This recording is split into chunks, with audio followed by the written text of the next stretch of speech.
Hey everyone, hope you're doing well and hope that you had a wonderful Mother's Day.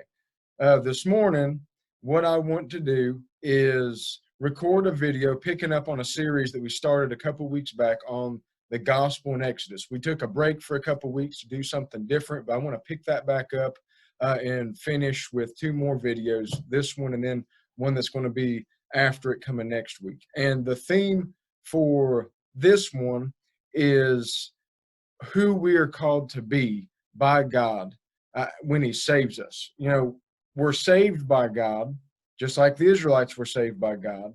In the book of Exodus, we read all about that. But they were saved for a purpose. They were supposed to do something. And it's the same for us as Christians. When God saves us, it's not so that we can just sit back and be like, hey, God saved me. I'm just going to lay back and wait to go to heaven. No, there's more to it than that. We do get to go to heaven. That's a huge, huge deal. But there's more to the Christian experience than that. And so that's what we're going to talk about right now.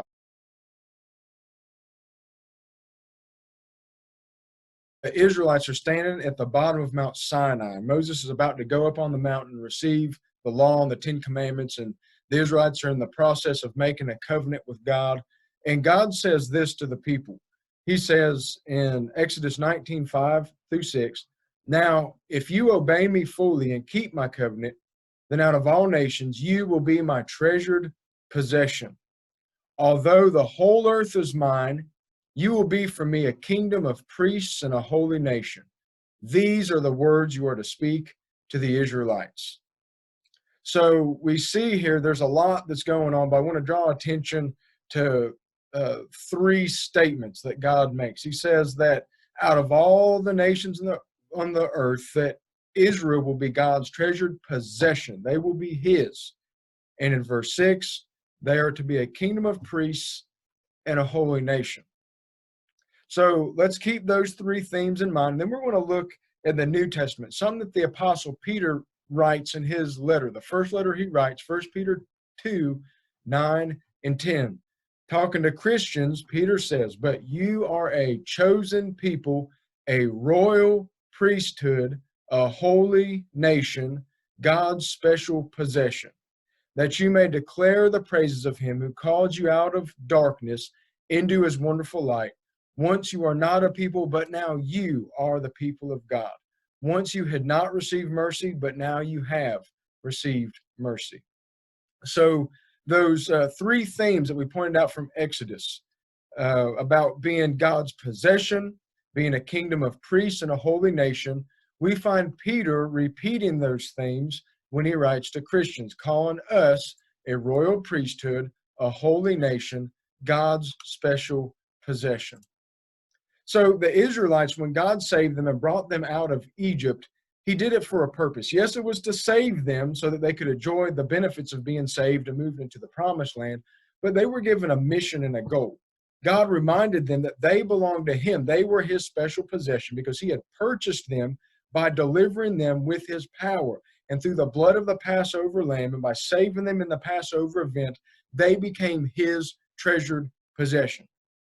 And because they belonged to Him, they were called to be a holy nation. Holy means set apart to God and for His purposes. And so He says, Israel, your existence now is rooted in being my people, to care about the things that I care about and to be devoted to the things that I'm devoted to.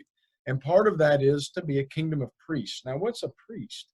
A priest is someone who stands between God and someone who's not in a right relationship with God, be it because of sin or uncleanness according to the law.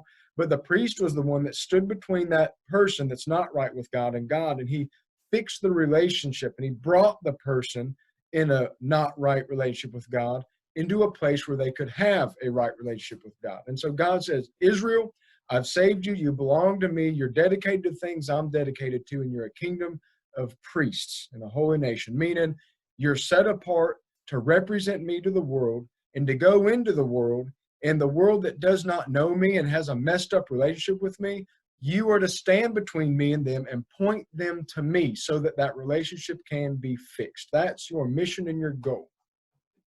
What's the same for us? As Christians, God has made us His treasured possession, not with the blood of a literal sheep lamb, but the spotless lamb, Son of God, Jesus. We've been bought with the blood of Christ. Jesus has bought you. You belong to God now when you're a Christian. And then he says, you are a holy nation, meaning your citizenship isn't to any earthly nation. It's not to Rome. It's not to the Israel community. For us, it's not, we're primarily not Americans or Mexicans or Germans or wherever we belong to. We are citizens of God's kingdom first and foremost.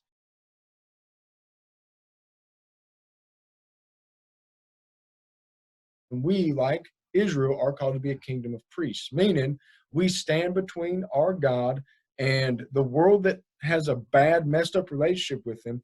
And we point the world to God and show them the way that they can have that relationship fixed. We have the very important responsibility of being the representatives and the stand betweens that say, look, you need a relationship with God. Let me point you the way that you need to go to have that relationship fixed. And what we find in the New Testament is the only way to have that fixed is through the blood of Jesus Christ, the high priest that offered his own blood to save all people. It's only through Jesus that people can be saved, and we have that message. So we have had like experiences with Israel. We've been redeemed, we've been bought, we've been rescued out of our sins and out of death and out of Satan's power, but for a purpose, so that we can represent God, care about the things that God cares about, and reach out to the world that doesn't know him and point them to God so that they can have that relationship fixed.